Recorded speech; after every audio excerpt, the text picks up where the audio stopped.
안녕하세요. 희생적인 아버지의 삶을 지켜본 40대 남자입니다. 가족을 위해 희생하고 헌신하는 가장의 삶은 세상에서 가장 숭고한 것 중 하나라고 생각합니다. 어릴 적 일찍 사고로 아버지를 잃고 어머니와 여동생과 셋이 살았던 전 그런 다른 아버지들을 동경하며 살았죠. 그런 제가 결혼을 하며 장인어른을 만나게 됐을 때 얼마나 가슴 벅찼는지 모릅니다. 장인어른은 평소 제가 바라왔던 가족을 끔찍이 사랑하는 가장이셨거든요. 그런 분을 제 또 다른 아버지로 만나게 됐으니 제가 장인어른을 좋아하고 존경했던 건 자연스러운 일이었죠. 하지만 인생은 준 대로 모두 보답받지는 못하는 법이더군요. 저는 장인어른이 가족에게 퍼부은 사랑에 비해 너무 씁쓸한 처가의 몰락을 보게 됐어요. 그 가슴 아프고 분노가 치밀었던 이야기에 대해 지금부터 이야기해보고자 합니다. 한 지방에서 자란 전 대학을 졸업하고 살던 지역의 공무원이 되었습니다. 이후 서울에서 직장 생활하던 여동생이 먼저 결혼한 뒤 전 나이 32살에 2살 어린 아내를 만나 결혼을 했어요. 어머닌 이젠 근심 걱정 없이 편하게 살고 싶다며 사별 후 고향에서 혼자 살던 이모의 집으로 들어가셨죠. 아내와 전 이모와 함께 살게 된 어머니를 자주 찾아뵈며 열심히 효도하고 살았어요. 특히 저희 어머니뿐 아니라 이모들, 외삼촌들까지 살뜰히 챙겨주던 아내에게 고마워서라도 저 또한 처가에 잘하려고 노력했습니다. 물론 아내에게 고맙고 사위로서 당연한 일이기도 하지만 제가 처가에 잘하려고 했던 가장 큰 이유는 바로 장인어른이 너무 좋은 분이었기 때문이에요. 정서방, 내 자네 주려고 직접 잡은 물고기 몇 마리 챙겨왔네. 기다려봐. 이런 싱싱한 고긴 얼른 회쳐서 먹어줘야 제맛이거든. 자, 해보게. 이거 아무 데서나 못 먹는 귀한 거야. 장인어른은 평생 고기잡이 배에서 선원으로 일한 분이셨습니다. 장인어른은 배를 타며 힘들게 번 돈으로 아내와 아내의 오빠인 형님 그리고 처제를 키우셨다고 했죠. 장인어른은 성실하고 다정한 가장, 즉 제가 그토록 동경했던 아버지의 표본 같은 분이셨어요. 게다가 사람 좋은 장인어른은 형님의 처인 처남댁에게도 사위인 저와 훗날 결혼한 제 손 아래 동서에게도 참 잘해주셨죠. 특히 장인어른은 유일하게 같은 지역에 사는 데다 자신을 유독 좋아했던 절 많이 아껴주셨어요. 제가 처가에 간다고 하니 직접 잡은 생선을 가져와 회를 떠주시기도 했고 종종 저를 불러내 술을 사주며 용돈을 쥐어주시기도 했죠. 아유, 아닙니다, 장인어른. 저한테 술값도 한번 못 내게 하시면서 무슨 용돈까지 주세요. 드리려면 제가 드려야죠. 어허, 부모가 주면 감사합니다 하고 그냥 받으면 돼, 이 사람아. 내가 부자는 아니어도 자네 쥐어줄 용돈 정도는 충분히 있으니 받아. 어릴 적 못 받아본 아버지가 주는 용돈 내가 실컷 주겠네. 처가는 형편이 넉넉한 편은 아니었습니다. 하지만 장인어른은 부모가 돼서 이 정도도 못 주겠냐며 제 손에 10,000원짜리 한 장이라도 꼭 쥐어주곤 하셨어요.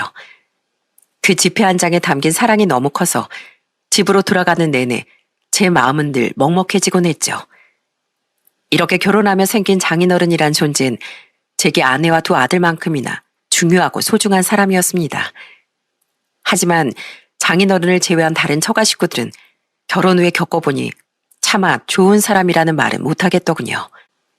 당신 제발 돈 좀 그만 흥청망청 쓰고 다녀. 어차피 애들도 다 컸는데 애들 앞으로 들어갈 돈이 있는 것도 아니고 좀 내 마음대로 쓰고 살면 어때서 그래. 내가 돈을 안 버는 것도 아닌데. 내 나이 고작 22살에 당신하고 결혼하면서 고생 정말 많이 하고 살았어. 그럼 이제 나 하고 싶은 대로 살아도 되잖아. 우리 살고 있는 이 전셋집 여기라도 좀 벗어나야 할 거 아닌가. 멀쩡한 집 한 채라도 가지고 있어야 더 늙어서 자식들한테 짐이 안 되지. 애초에 멀쩡히 잘 살던 집 날리게 된 것도 다 당신 때문이잖아. 장모는 형편에 안 맞는 사치가 심한 분이었어요. 돈 문제로 어머니가 힘들어하는 모습을 보고 자랐던 터라 그런 장모의 모습이 정말 보기 좋지 않았습니다. 그런데 아내에게 처가의 자세한 사정 이야기를 듣고 장모에 대한 호감이 더더욱 떨어지더라고요.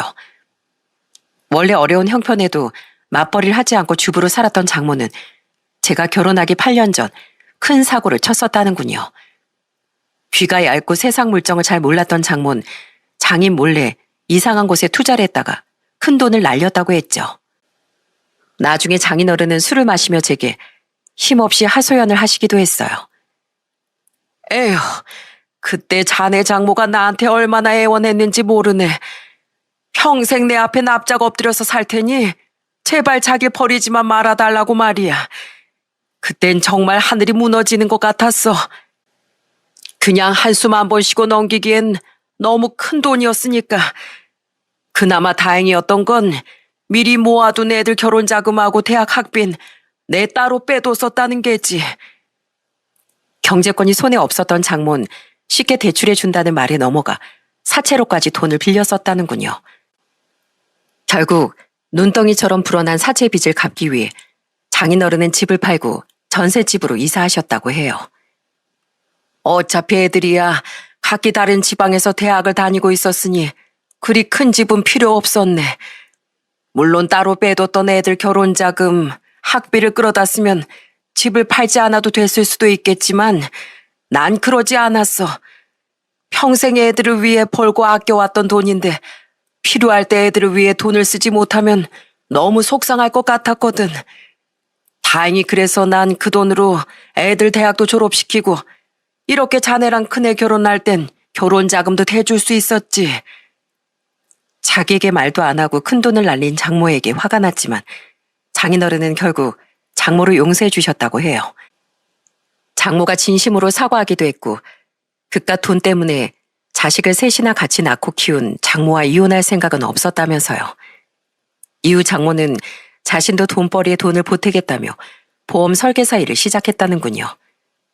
그런데 평생 장인에게 잘하고 살겠다고 말했던 장모는 직접 돈을 벌기 시작하며 돈 쓰는 재미에 단단히 맛이 들리게 된 겁니다. 이래서 사람이 화장실 들어갈 때 나올 때 다르다고 하는 거야. 돈을 벌기 시작했으면 얼른 같이 모아서 다시 집 살 생각을 해야 하는 거 아닌가. 늙어서 집도 절도 없으면 그게 바로 자식들에게 짐이 되는 건데 그걸 모르더라고. 에휴, 미안하네. 자네에게 집안 흠을 말해서. 에휴, 내가 취해서 답답한 마음이 너무 새어나왔나 봐. 장모는 가족을 위해 열심히 사는 장인어른을 돕기는커녕 열심히 모은 돈으로 산 집을 날리고 돈을 번 뒤엔 사치하느라 바빴던 거예요. 그런 장모를 닮은 건지 형님과 처제 또한 욕심 많고 이기적인 사람들이었어요. 아버지, 슬슬 차 바꿀 때 되지 않으셨어요? 이번에 진짜 좋은 매물이 나왔거든요. 제가 가격 잘해드릴 테니까 차 하나 새로 하세요. 너 그 중고차 딜러인지 뭔지 시작할 때 네가 하도 애원해서 내가 안 바꿔도 되는 중고차로 차 하나 바꿔줬잖아. 실적 올리기 너무 힘들다고. 그랬으면 됐지 무슨 차를 또 바꿔. 중고차 영업사원이었던 서울 살던 형님은 돈을 요구할 때만 장인어른을 찾아왔습니다. 한번 자신을 통해 차를 바꿨던 장인어른께 또 차를 바꾸라고 하질 않나. 주식을 하다 큰 손실이 났다며 대출금 메꿀 돈 좀 달라고 하질 않나. 이사 가려는데 집값 좀 보태달라고 하질 않나.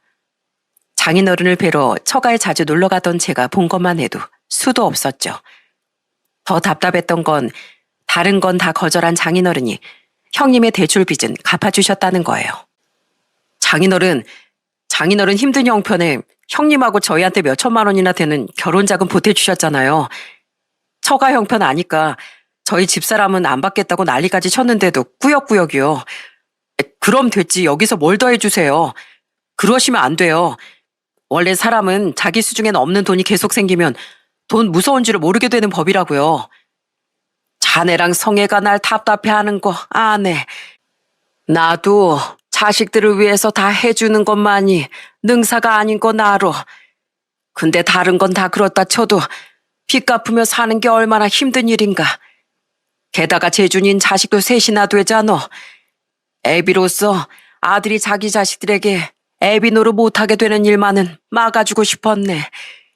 사실 내가 힘들게 돈 벌며 산 건 다 자식들에게 주려고 그런 거 아니겠나.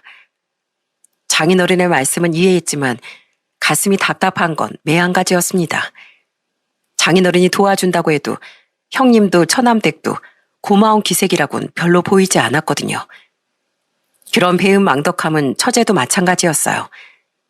서울에서 콜센터 직원으로 일하며 자취하던 처제는 장모처럼 돈을 물쓰듯 하는 사람이었습니다. 때문에 항상 생활비가 모자라 장인어른에게 전화를 걸어 용돈을 요구하곤 했어요. 야, 김유진, 너 아버지가 마음 약해서 자꾸 용돈 주니까 아버지가 무슨 저금통인 줄 알아? 월세 낼 돈이 없으면 방 빼고 집으로 내려오던가 아니면 소비를 줄이든가. 뭐래? 언니나 잘해. 서울 물가가 얼마나 비싼 줄 알아? 아무것도 모르면서. 처제, 서울은 뭐 한국 아니야? 지금 처제가 들고 있는 그 유명 브랜드 가방만 팔아도 몇 달치 월세는 금방 나오겠다. 아내도 저도 화내고 타일렀지만 처제는 영 철이 들지 않더군요. 처음엔 약한 마음에 몇 번 처제를 도와준 장인어른도 이러다 애를 오히려 망치겠다며 더 이상 처제를 도와주시지 않았습니다. 그런데 제가 결혼한 지 3년이 지났던 해 처제는 고작 5개월 만난 남자와 혼전 임신을 해서 급하게 결혼을 하게 되었어요. 그런데 문제는 처제와 제 손아래 동서가 둘이 합쳐서 모아둔 돈이 고작 1,500만 원이었다는 거예요. 그것도 그중 고작 300만 원이 처제의 돈이었죠. 처제는 엉엉 울며 장인어른에게 떼를 썼어요. 아빠, 저 언니랑 오빠보다 결혼자금 좀 더 도와주세요. 네? 이 사람은 부모님도 일찍 돌아가셔서 없는데 우리 결혼자금 아빠가 보태줄 돈 합해도 1억 근처도 안 되잖아요. 아무리 대출 낀다고 해도 요즘 서울 집값이 얼마인지 아세요? 뱃속에 아빠 손주를 생각해서 좀 도와주세요. 네? 동서는 자신이 그저 죄인이라며 처제 옆에서 무릎만 꿇고 있었습니다. 결국 장인어른은 마음이 약해지셨어요. 처제 뱃속 손주 때문도 있지만 일찍이 부모 여의고 혼자 힘들게 살았다던 동서가 안쓰러우셨던 거죠. 하지만 장모는 돈이 있는 건지 없는 건지 돈 내놓을 생각이 전혀 없었고 장인어른의 수중에도 돈이 많이 없던 터라 장인어른은 아내와 형님에게 준 결혼 자금보다 2천만 원 정도를 처제에게 더 보태주셨어요. 그 와중에 처제는 고작 2천만 원이 뭐냐며 입을 대빨 내밀더라고요. 너 진짜 그 입 안 다물래? 너 내가 아주 진짜 쥐어박아주고 싶은 거 임산부라서 겨우겨우 참고 있는 거야. 처제, 부모 돈이라고 요구하면 뚝딱 나오는 거 절대 아니야. 장인어른 피와 살을 양분으로 여태 처제가 자라서 결혼까지 할 수 있었던 거 절대 잊으면 안 돼. 안 그럼 처제 나중에 진짜 벌 받아. 저와 아내는 그런 처제를 엄하게 꾸짖었습니다. 솔직히 처제가 제 친동생이었으면 정신 차리라며 찬물이라도 끼얹었을 거예요. 심지어 처제는 형님이 대출금 갚을 돈을 장인어른께 받아갔을 때도 똑같이 그만한 돈을 타가 썼다가 다 썼던 거거든요. 왜 오빠만 차별하냐며 난리를 쳐서 말이죠. 그때 장인어른은 그 돈을 흥청망청 쓰지 않고 월세 보증금에 더해 원룸 전세를 구하겠다던 처제의 약속을 받고 돈을 해주셨었어요. 그런데 처제는 약속대로 전셋집을 구하기는커녕 몇 달도 안 돼서 그 큰 돈을 사치하는데 다 써버린 겁니다. 게다가 처제는 그 난리를 쳐서 시작한 결혼 생활을 고작 2년 만에 끝내더군요. 전 이 사람 사치, 애도 안 돌보고 짐덩이처럼 여기는 이기심, 그 어느 것 하나 더는 감당 못하겠습니다. 처제에 비해 멀쩡한 사람이었던 동서는 처제의 이기적이고 철없는 성격에 학을 뗐던 거예요. 결국 동서는 어린아이를 데리고 이혼했고 처제는 다시 혼자가 되며 아이 양육비까지 다달이 동서에게 보내게 됐죠. 그리고 이혼한 뒤 원래도 처가에 관심이 없던 처제는 더더욱 처가엔 잘 내려오지도 않고 혼자 싱글 라이프를 즐기며 살더라고요. 에휴, 요즘엔 참 내 인생에 회의감이 드네. 재준이랑 유진인 전에도 돈 요구할 때 빼면 집에 잘 오지도 않더니만 이제 내가 돈을 절대 못 해준다고 하니까 명절에도 잘 안 오질 않나. 그러거나 말거나 자네 장모는 자기가 번 돈 다 쓰고 놀면서 혼자만 재밌게 살기 바쁘고 내 이렇게 외롭게 되려고 열심히 살았나 싶어서 요즘 참 쓸쓸해. 너무 쓸쓸해하지 마세요, 장인어른. 저희가 전보다 더 자주 놀러 올게요. 안 그래도 집사람이 장인어른 요즘 너무 힘이 없으신 것 같다면서 많이 걱정해요. 다음엔 저희 집에서 아예 며칠 주무시고 가세요. 장모님이 같이 안 오신다고 하시면 장인어른 혼자서라도요. 할아버지라면 좋아서 방방 뛰는 저희 애들이 엄청 좋아할 거예요. 가끔 답답한 면이 있긴 했지만 그것도 결국 자식들을 너무 사랑하는 마음에서 비롯됐던 장인어른을 보면 참 가슴이 아팠습니다. 불효자인 두 사람 몫까지 내가 더 잘해드리자 싶어 전 저희 어머니께 하는 거 못지않게 장인어른께 최선을 다해 잘해드렸어요. 나중에 더 연로해진 장인어른께서 뱃일을 은퇴하신 뒤엔 좀 불편한 장모를 감수하고서라도 직접 모시고 살고 싶다는 생각까지 하며 말입니다. 하지만 그런 미래는 찾아오지 않았어요. 아, 이게 무슨 날벼락인가. 내 나이 고작 이제 59인데 왜 벌써부터 남편 병수발을 들고 살게 되냔 말이야. 장인어른은 제가 결혼한 지 6년 뒤 고작 62의 나이로 쓰러지셨어요.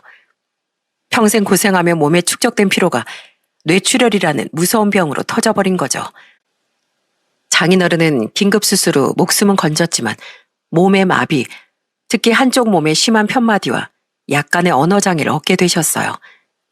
특히 처음 대학병원에 입원해 있던 시기와 재활요양병원으로 전원한 초반엔 거동을 혼자 하시지도 못할 만큼 상태가 심각하셨습니다. 장모님, 오늘 저녁에 오신다고 했잖아요. 언제쯤 오세요? 저 오늘 애들이 아파서 집에 꼭 가봐야 돼요. 그냥 가게. 난 오늘 고객 접대가 있어서 못 갈 것 같아. 병동 간호사들한테 부탁하면 하룻밤 정도야 알아서 잘 돌봐주지 않겠나. 네? 아니 이제 막 몇 발자국씩만 걸을 수 있게 된 분을 어떻게 혼자 놔둬요. 저녁엔 간병인도 안 쓰신다고 했으면서 매번 저희랑 교대 약속도 어기시고 정말 너무하신 거 아니에요? 간병인비가 얼마나 비싼데 그걸 저녁까지 내고 있어? 아직 젊은 나한테 짐덩이 된 그 인간 확 안 갖다 버린 것만 해도 감사해야지. 그럼 여태 간병인 비용이 아까워서 간병인 안 쓰겠다고 고집 부리신 거예요? 걱정 마세요. 앞으로 드는 병원비, 간병인 비용 다 저희가 낼 테니까. 그리고 정말 너무하시네요, 장모님. 장인어른이 장모님께 얼마나 잘했는데요. 평생 가족들 위해 힘들게 살다가 쓰러진 장인어른에게 다들 정말 너무하다고요. 장모는 장인어른에게 들어가던 모든 비용과 간병하는 일을 나몰라라 하기 바빴습니다. 아내와 저는 교대로 애들을 보며 장인어른을 간병했어요. 장모가 아까웠던 병원비도 간병인비도 대신 내면서 말이죠. 더 괘씸했던 건 그렇게 장인어른께 돈 요구하길 좋아하던 형님과 처제 또한 마찬가지였다는 거예요. 꾸준한 재활로 조금씩 절뚝거리며 걷기도 하고 언어 능력이 많이 회복됐던 장인어른은 항상 그 두 사람을 기다리셨어요. 그런 장인어른이 안쓰러워 저와 아내는 한 번씩 형님과 처제에게 전화해 병원으로 오라고 화를 냈습니다. 오빠가 사람이야? 다른 사람도 아니고 아버지가 저렇게 누워 계시는데 적어도 한 달에 한 번, 아니 2달에 한 번이라도 내려와 할 거 아니야. 처제, 내가 전에 말했지? 고마운 줄을 모르고 살면 언젠간 꼭 벌 받는다고. 사람으로서 이러면 못 써. 장인어른이 처제를 얼마나 보고 싶어 하시는지 알아? 주말에 약속 있으면 다 취소하고 얼른 내려와. 벌써 병원에 안 온 지가 넉 달째야. 장모도 장모지만 장인어른이 평생 어떤 아버지로 살았는지 잘 알면서 자식된 도리로 어떻게 그럴 수가 있답니까? 그래도 저희가 화를 내면 두 사람은 한 번씩 문병을 오긴 했어요. 하지만 반가워서 이 말 저 말 걸던 장인어른 옆에서 두 사람은 휴대폰만 만지며 지루한 티를 내다 금세 돌아가곤 했죠. 형님, 휴대폰에 꿀이라도 발라두셨어요? 그리고 아주머님, 아무리 서울에서 내려오기 힘들다고 해도 그렇지 어떻게 장인어른 보는 데서 한마디 없이 하품만 쩍쩍 하세요? 아주버님도 형님도 그러니까 두 분 애들도 집에 가고 싶다고 땡깡만 부려대는 거잖아요. 장인어른 아까 몰래 혼자 눈물 훔치는 거 못 보셨어요? 아 진짜 정서방 왜 이렇게 잔소리야? 아버지 보러 오래서 왔고 그럼 됐지. 정말 너무하시네요. 형님도 처제도요. 간병이야 같은 지역 사는 우리가 다 한다 쳐요. 장모님 얘긴 하고 싶지도 않으니 그냥 넘어갈게요. 근데 장인어른께 돈을 그렇게 받아갔으면서 어떻게 자식으로서 문병 오는 것도 귀찮아요? 장인어른 간병비 병원비 좀 나눠내자는 것도 서울살이 팍팍해서 힘들다 하고 모른 척하고요. 저 정말 우리 장인어른 너무 불쌍해서 화가 날 지경이에요. 그럼 자네랑 성애가 우리 몫까지 더 잘해드리면 되지. 우리도 뭐 안 오고 싶어서 그래? 살기 바쁘니까 오기도 병원비 감당하기도 힘든 거고 일하랴 끝나고 운전해서 오랴 피곤하니까 자꾸 휴대폰으로만 눈이 가는 거지. 그렇게 두 사람만 잘났어? 그럼 둘이서만 계속 효도해. 우리도 최선을 다하고 있다고. 아무리 몸이 불편해지셨다고 한들 정신은 멀쩡한 장인어른이 왜 아무것도 모르셨겠어요. 장인어른은 저와 아내가 두 사람이나 장모와 말다툼을 하고 병실에 돌아올 때마다 쓰게 웃으셨습니다. 그런 장인어른께 너무 죄송해 저도 아내도 그저 고개를 푹 숙였죠.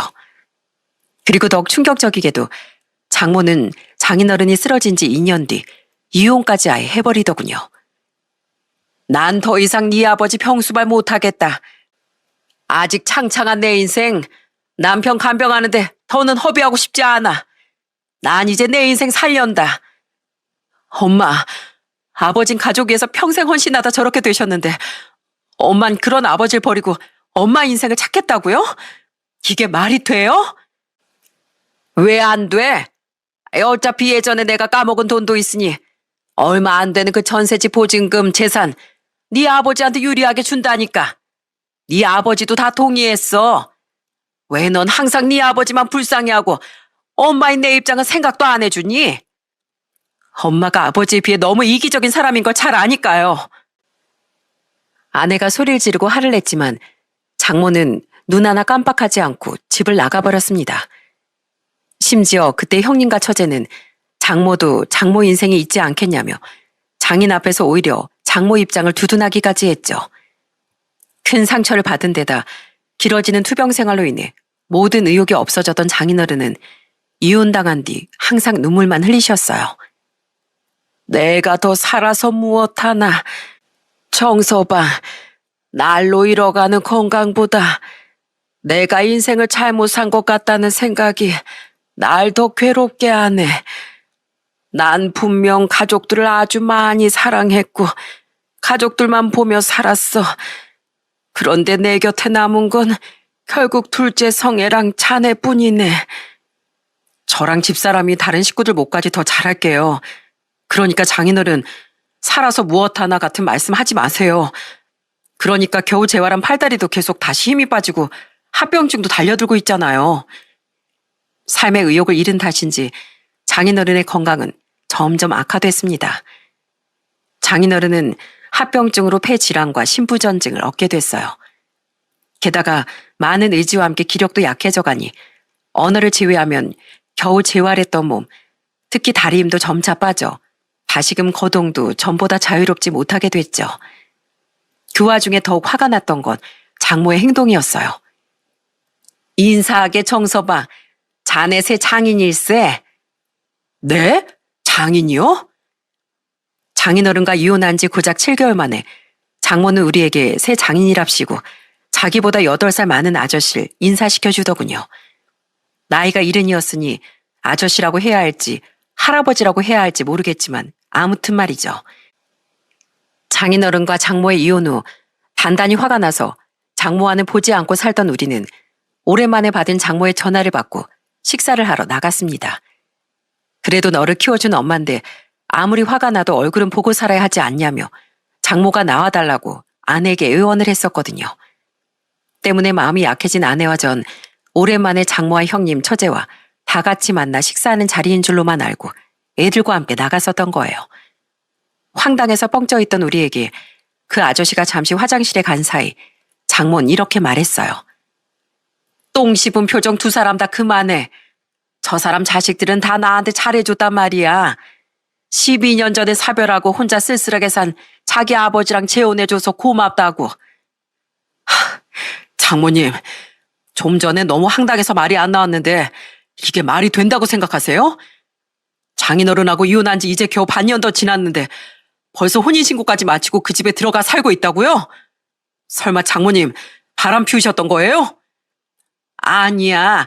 보험 설계사대 고객으로 만나서 3년 전부터 알던 사이인 건 맞아. 하지만 서로 마음을 확인한 건 자네 장인이랑 이혼하고 난 뒤였어. 그 엄한 사람 잡지 말게. 그 말을 어떻게 믿어요, 엄마? 진짜 자식들 앞에서 부끄럽지도 않아요? 안 부끄러워. 증거 있냐? 그리고 엄마도 사람이고 여잔데 좀 행복해지고 싶을 수도 있지. 이게 왜 부끄러워? 언니 그만해. 오히려 엄마가 혼자 외롭게 사는 것보다 좋은 분 만나서 자식들 걱정 안 하게끔 잘 살면 그걸로 된 거지. 막내 말이 맞아. 그리고 두 사람 다 여기 이 자리에 어린애들까지 있는데 소란 피우지 말고. 애들 정서에 안 좋아. 딱 보니 이미 형님과 처제 그리고 처남댁은 모두 알고 있었더라고요. 너무 어이없어서 자리를 박차고 나가려는데 당시 9살, 7살이던 두 아들이 겁먹은 표정으로 울먹이며 묻더군요. 아빠, 또 외할머니랑 외삼촌 이모랑 싸워? 무서워, 싸우지 마. 그동안 처가와의 다툼 문제가 아이들에게 많은 겁을 준 모양이더군요. 결국 우린 아이들을 생각해 꾹 참고 그날 식사 자리에 마무리까지 앉아있게 됐죠. 아무것도 모르고 돌아앉은 그 아저씨는 과장된 웃음소리를 내며 거드름을 피웠어요. 나랑 이 사람이 재혼한 이상 너희들도 내 자식이나 마찬가지야. 내가 이래봬도 이 지역에선 건물도 몇 채나 가지고 있고 현금도 많이 보유한 부자야. 그러니 내가 필요하면 다 베풀고 살 테니까 어렵고 힘든 일 있으면 언제든 나한테 얘기해. 자신이 엄청난 부자라고 떠들어대는 그 아저씨의 모습이 저와 아내에겐 썩 좋아 보이지 않았습니다. 게다가 인상도 너무 탐욕스러워 보이고 잘난치 않은 사람치고 멀쩡한 사람을 본 적이 없던 우린 얼른 그 자리를 벗어나고만 싶었어요. 그런데 그런 우리와 달리 처제와 형님의 눈은 반짝반짝 빛나고 있더라고요.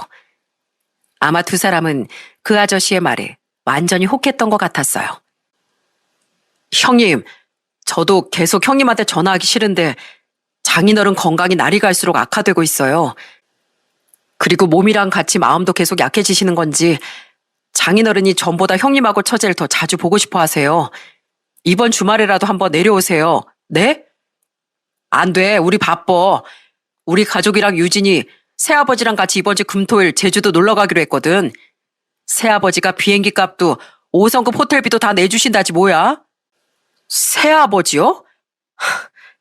아무튼 그건 그렇다 치고 평생 남으로 산 사람한테 아부 떨기 전에 두 사람 평생 키워준 진짜 아버지 병문안 한번 오는 게 그렇게 어려워요? 우리가 간다고 아버지가 뭐 나아지기라도 해? 나중에 갈게, 나중에.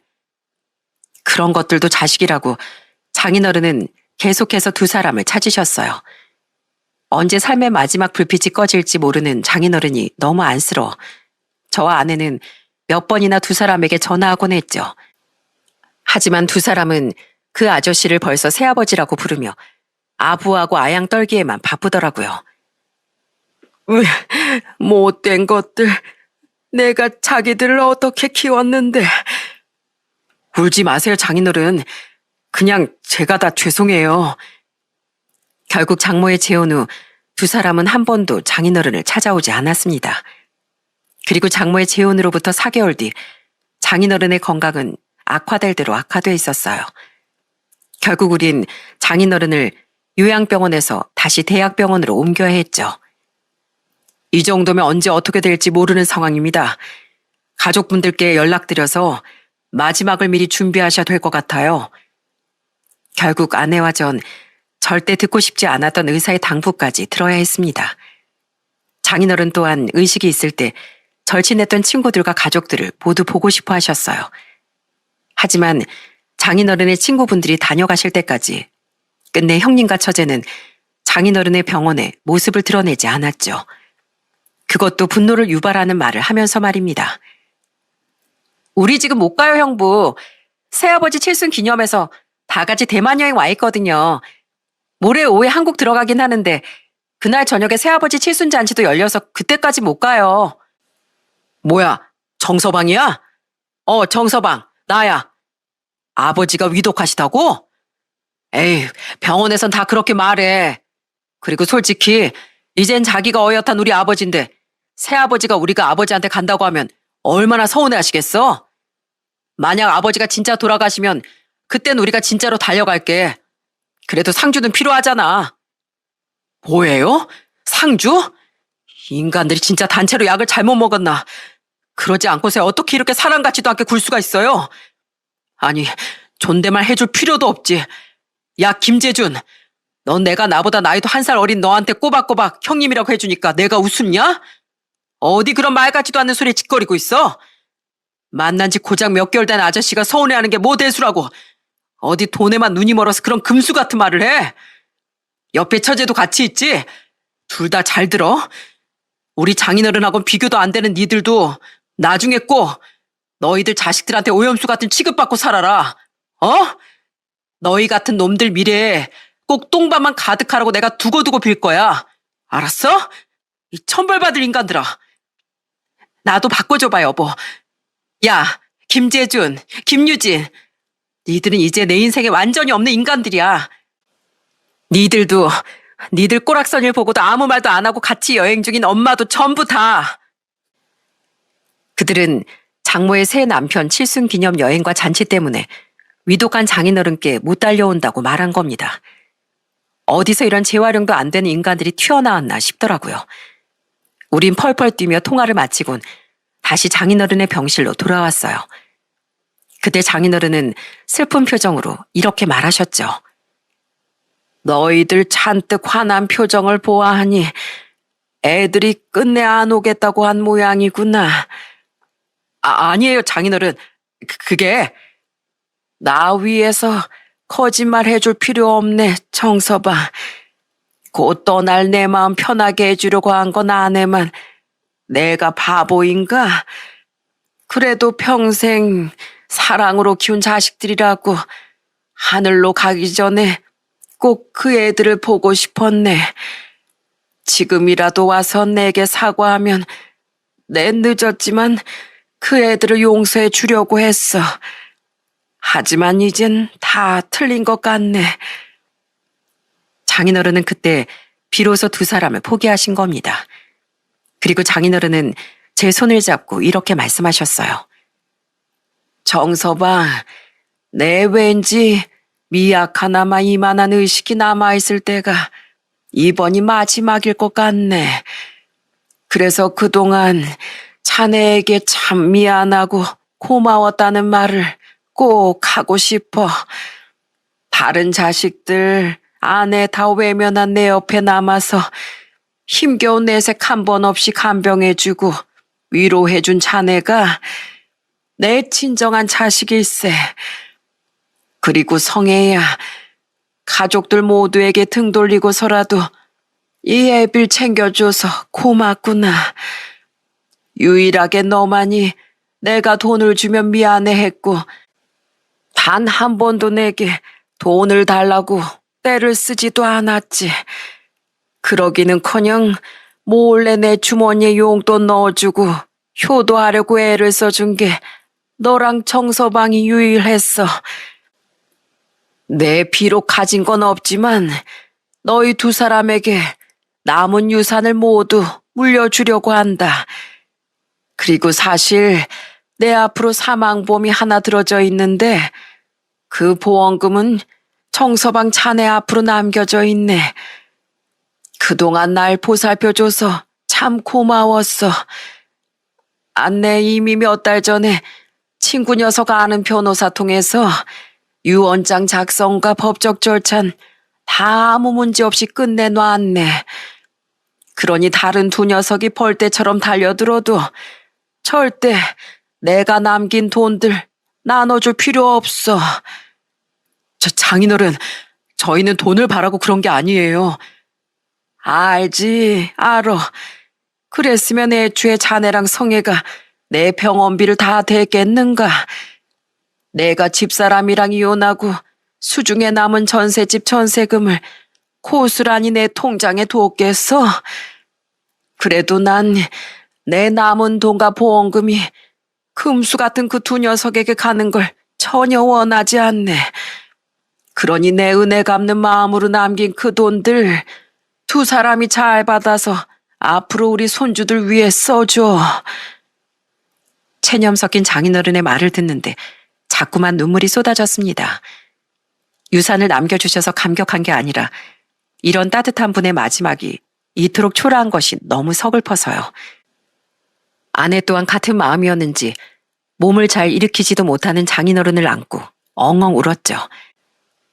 그리고 그날 장인어른은 자신의 휴대폰을 맡기며 이렇게 말씀하셨어요. 내 자네랑 성에 없을 때 간호사 선생님께 부탁해서 영상을 하나 찍어놨네. 그렇게라도 재준이랑 유진이에게 마지막 말을 남기고 싶어서 말이야. 내 목숨이 끝나거든 그 애들에게 이걸 보여주게 부탁하네. 장인어른은 그렇게 말씀하신 지 몇 시간 뒤 의식을 잃고 중태에 빠지셨습니다. 온 힘을 다해 마지막 유언을 우리에게 남긴 듯 말이죠. 그리고 장인어른은 결국 딱 3일을 더 버티곤 영영 하늘로 가시고 말았어요. 와, 아버지 딱 우리 새아버지 칠순잔치 끝난 다음날 돌아가셨네. 그래서 우리가 부담 없이 여기 올 수 있었어. 언니, 많이 화났어? 미안해. 우리 그래도 어제 밤이라도 와보려고 했는데 너무 피곤해서 말이야. 오늘 아침 되자마자 오려고 했는데 그새 못 기다리고 아버지가 돌아가실 줄 누가 알았겠어. 그들은 장인어른이 돌아가신 지 몇 시간 뒤 슬렁슬렁 모습을 드러내더라고요. 아버지가 돌아가셨는데 두 사람은 슬픈 기색도 별로 보이지 않았죠. 심지어 형님은 처남댁과 자기 애들을 데리고 오지도 않았고 장모 또한 장례식이 끝날 때까지 코빼기도 보이지 않았어요. 슬픔에 젖어있던 아내와 전 그런 두 사람을 경멸스러운 눈으로 바라봤습니다. 그리고 미리 장인어른이 남긴 영상을 봤던 전 그들에게 다가가 장인어른의 마지막 유언이 담긴 영상을 보여줬어요. 자, 이 버러지들아. 장인어른이 너희들한테 남긴 마지막 유언이야. 버러지? 저번부터 정서방 참 말이 심하네. 아무리 내가 한 살 어려도 엄연히 손윗 사람인데 내가 아버지 장례식장이니까 참는 거야. 두 사람은 제 말에 언짢은 표정을 짓고 나선 그 영상을 보기 시작했습니다. 그리고 영상이 진행될수록 두 사람의 표정은 완전히 똥 씹은 표정이 됐죠. 그 안엔 장인어른이 남긴 마지막 불효령이 담겨 있었거든요. 재준이, 유진이 보아라. 내 너희 같은 금수들을 세상에 내놓은 부모로서 마지막으로 따끔히 한마디 해주려고 이 영상을 남긴다. 정서방에게 들었을지 모르겠지만 내 사망보험금과 남은 유산들 다 합친 약 2억 6천만 원을 나는 정서방과 성애 앞으로 모두 남겼다. 내가 쓰러지고 아프든 말든 평생 내 돈 뜯어가기만 바쁘고 관심도 없었던 너에게 남길 돈은 없으니까 이미 변호사 통해서 법적 조치 전부 취해놨고 그동안 너희가 나한테 뜯어간 돈이 있으니 따로 유류분 청구 소송도 못할 게다. 해도 받을 돈이 없을 거야. 너희 같은 놈들도 자식이라고 난 마지막까지 희망의 끈을 놓지 않았었다. 내 임종 직전이라도 달려왔으면 내 아주 약간이나마 유언을 받고 너희에게도 유산을 물려주려고 했어. 하지만 역시 니들은 편함이 없구나. 결국 모든 일은 자신이 한 대로 돌려받는다는 내 마지막 가르침을 난 이렇게 너희에게 주고 떠난다. 그리고 마지막으로 원망의 말도 남기마. 내가 너에게 뭘 그렇게 잘못해서 마지막에 이렇게 쓸쓸하게 가야 하니. 니들 엄마야 어차피 나와 남인 사람이었다 치더라도 내 피를 이어받은 너흰 그랬으면 안 됐다. 확실히 말하마. 너흰 하늘도 혀를 내두를 불효자식이고 분명 천벌을 받을 게다. 내 이 악만 남은 마지막 모습을 기억하면서 평생 죄책감 가지고 살거라. 그 힘없이 마지막을 준비하던 분이 얼마나 억울하고 분했으면 그런 영상을 다 남기셨겠어요. 옆에서 다시 영상을 보던 저도 아내도 너무 분해서 다시 눈물이 나더라고요. 하지만 그 둘은 반성은커녕 돈 문제에만 눈이 뒤집혀 따지기 시작하더군요. 뭐? 아버지한테 사망보험금이 있었다고? 그걸 왜 자네를 줘? 내 말이 오빠. 그리고 남은 아버지 유산은 당연히 우리 셋한테 똑같이 나눠줄 줄 알았는데 언제 변호사까지 껴서 유언장을 썼대 아빤? 평생 뱃일만 한 무식한 사람이라 그런 건 전혀 모를 줄 알고 방심하고 있었는데. 야, 김성애. 그리고 정서방. 설마 그거 다 꿀꺽할 건 아니지? 우리 목 내놔. 우리 진짜 가만히 안 있을 거야? 가만히 안 있으면 어쩔 건데 니들이? 장인어른 말씀 잘 들었지? 너희들이 소송 건다고 해도 받을 돈도 없고 법적 조치도 다 취해 놓으셨다고. 야, 이 한심한 인간들아. 어떻게 부모를 돈으로만 보냐? 니들도 부모인데 앞으로 니들 자식들이 너희를 그렇게 대하는 일이 무섭지도 않아? 내일 장담하는데 너희들은 그 새아버지라고 떠받드는 아저씨한테도 금방 버림받을 거야. 자식이 셋이나 있는 사람이 정신 나갔다고 니들한테 돈을 나눠주겠냐? 그 아저씨 자식들이 가만히 있겠어? 지금이야 니들 엄마랑 한창 뜨거울 때라 잘해주는 거지. 팽 당하는 것도 곧이야. 장인어른 말씀대로 니들은 꼭 천벌받을 거라고. 우리 남편 말처럼 오빠도 유진이 너도 평생 벌 받고 살 거야. 그래도 아버지 마지막 가시는 길이니까 니들 부르긴 불렀는데 그 역겨운 낯짝들 내가 보고 있기가 힘들어서 더는 안 되겠다. 그냥 나가. 그 잘난 니들 새아버지랑 니들이랑 똑같이 탐욕스러운 엄마 옆에서 아부나 떨면서 살라고. 니들 못가지 애도든 추모든 나랑 우리 남편이 다 할 거니까. 헐, 와, 진짜 뭐 이런 일이 다 있어? 그래, 간다, 가. 아버지, 관짝에서 듣고 계슈? 이런 식으로 나온다 이거죠? 어디 자식들 이딴 식으로 푸대접하고 아버지가 곱게 하늘로 갈 수 있을 것 같아요? 우리 지금 바로 서울 가서 제일 능력 있는 변호사 선임할 거예요. 그래서 어떻게든 우리 몫의 돈 찾을 거라고요. 야, 유진아, 가자. 이놈이 근데? 끝까지 용서 못할 말을 짓거리는 형님이라는 놈을 더는 못 참겠더군요. 저는 결국 그놈 얼굴에 주먹을 내리 꽂았습니다. 그리곤 얼굴을 부여잡고 겁먹은 표정으로 절 보던 그놈에게 씩씩대면서 소리쳤어요. 뭘 봐? 야, 너 여기서 입 한 번이라도 더 열거나 당장 안 사라지면 네 면상 평생 못 들고 다닐 정도로 내가 혼쭐 내줄 줄 알아. 셋 센다.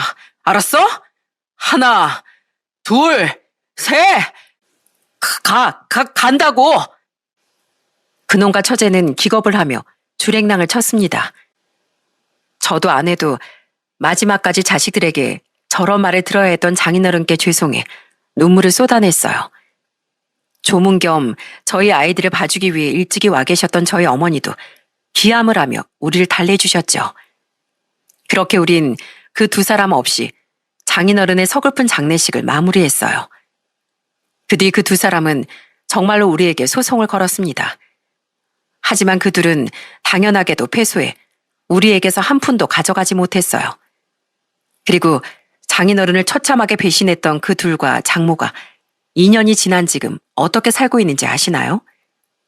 우린 장인어른이 돌아가시고 재판이 마무리된 뒤 그 세 사람과 인연을 끊고 살았습니다.